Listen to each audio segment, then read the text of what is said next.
नागपुर के Covid virus की संरचना का अध्ययन किया जाएगा। इसके लिए मेयो अस्पताल ने 80 नमूने पुणे के लैब में एनालिसिस के लिए भेजे हैं। इसके साथ ही जेनेटिक स्कैनिंग की भी जांच की जाएगी।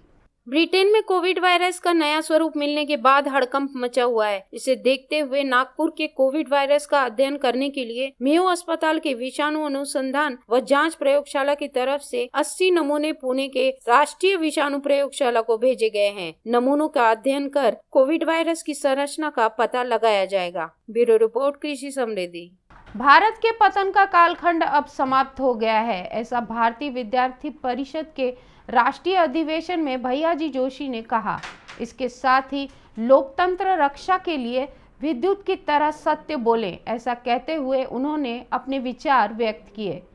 राष्ट्रीय स्वयंसेवक संघ के सरकारवाह भैयाजी जोशी ने केंद्र सरकार की सराहना करते हुए कहा है कि कुशल नेतृत्व की वजह से भारत के पतन का कालखंड समाप्त हो चुका है। अब उत्थान का कालखंड आरंभ है। राष्ट्र निर्माण से आगे बढ़कर अब राष्ट्र के पुनर्निर्माण का बिगुल बजाना है, ऐसा कहते हुए उन्होंने अधिवेशन समारोह में अपने विचार व्यक्त किए। ब्यूरो रिपोर्ट, कृषि समृद्धि।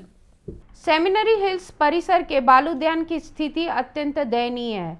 यहां आज वन विभाग के अनदेखी की वजह से वनबाला रेलवे बंद पड़ी है। लॉकडाउन में बंदी के कारण रेल पटरी का स्लीपर सड़कर खराब हो चुका है। वन विभाग की ढिलाई से शहर के सेमिनरी हिल्स स्थित बालोद्यान की रौनक कहलाने वाली वनबाला के पहिए थमे हुए हैं। लॉकडाउन के दौरान वनबाला की रेल पटरी का लकड़ी का स्लीपर सड़कर खराब हो चुका है। इसे बदलने का कार्य किया जाना है। साथ ही वहां पत्थरों से दबी पटरी को समतल किया जाना भी बाकी है, परंतु प्रशासन सोया हुआ है। ब्यूरो रिपोर्ट, कृषि समृद्धि। पारडी और वर्धमान नगर परिसर में रेल कॉरपोरेशन की ओर से ब्रिज और मेट्रो मार्ग का निर्माण शुरू है। अतिरिक्त जगह की आवश्यकता होने से सर्विस रोड बनाने के लिए दीवार को तोड़ा जा रहा है। पूर्व नागपुर में वर्धमान नगर के पास मकानों और दुकानों के आगे की दीवार और अन्य निर्माण कार्यों को आज ढहाया गया। इसकी वजह पुल और इसकी सर्विस रोड पर निर्माण कार्य बताया गया। गौरतलब है कि पारडी और वर्धमान नगर परिषद में NHAI और महाराष्ट्र रेलवे कॉरपोरेशन की ओर से ब्रिज और मेट्रो मार्ग का निर्माण कार्य किया जा रहा है। ब्यूरो रिपोर्ट, कृषि समृद्धि। यातायात नियमों का पालन करने और ट्रैफिक कम करने के उद्देश्य से जन जागृति करने के लिए आज काटोल मार्केट ट्रैफिक पुलिस अधिकारी और मनसे पदाधिकारियों ने मिलकर गोलीबार चौक से चिटनीस पार्क तक ट्रैफिक को ध्यान में रखते हुए जन जागृति दौरा किया। इस दौरे में सड़क किनारे लगे दुकान के दुकानदारों को ट्रैफिक कम करने के लिए जन जागृति निर्देश दिए गए।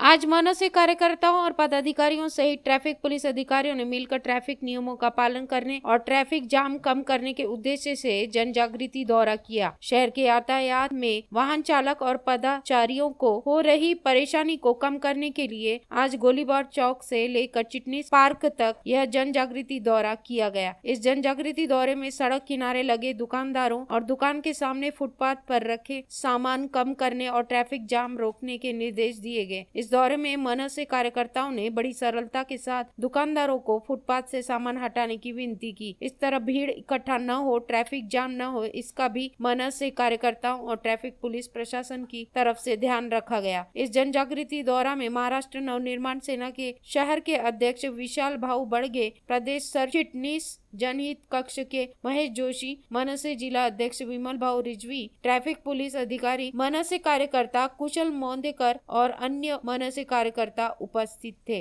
नागपूरमध्ये जी रहदारीची जी समस्या मोठ्या प्रमाणात वाढत चालली आहे, नागपूरमध्ये गाड्यांचं प्रमाण वाढत चाललंय, त्याच्यामुळे रहदारीला खूप समस्या होत आहेत, त्याच्यामुळे व्यापाऱ्यांनाही त्रास होतोय, पादचाऱ्यांनाही त्रास होतोय। त्याच्यामुळे आम्ही ही मोहीम हातामध्ये घेतली।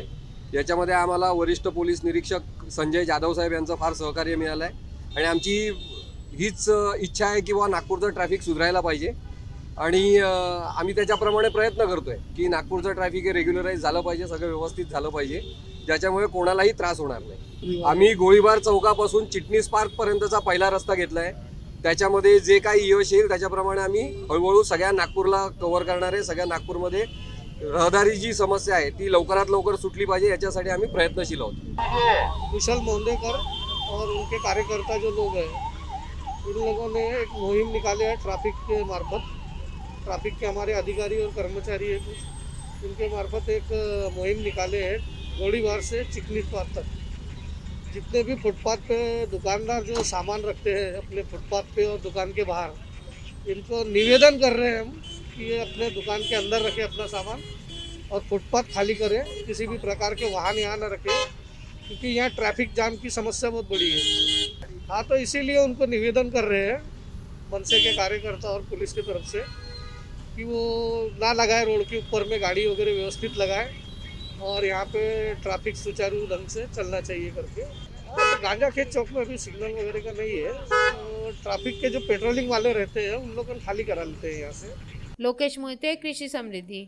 मिहान के हेक्सावेयर टेक्नोलॉजी कंपनी में कार्यरत 4 लोगों की मिहान पुलिया पर हुए दर्दनाक हादसे में मौत हो गई। इस घटना में गंभीर रूप से घायल व्यक्तियों को प्राथमिक उपचार के लिए मेडिकल में भर्ती कराया गया। इस दुर्घटना का आरोपी चालक अभी तक फरार है। सोनेगांव पुलिस सीसीटीवी के माध्यम से आगे की जांच कर रही है। रात्री 1:30 वाजेच्या सुमारास हेक्सावेयर BPS कंपनीचे कर्मचारी MH49 80 2596 मारुती अर्टिगा या गाडीने घराकडे जात होते। तो मिहानचा उड्डाणपूल आहे, त्या उड्डाणपुलावर अज्ञात वाहन होतं, त्या अज्ञात वाहनाला मागून यांनी ठोस मारली आणि त्याच्यामधले 4 इसम मयत झालेले आहेत आणि एक इसम गंभीर जखमी आहे। अज्ञात वाहनाचा शोध घेणे सुरू आहे आणि पुढील कारवाई सोनेगाव पोलीस स्टेशन करीत आहे। लोकेश मोहिते, कृषि समृद्धि।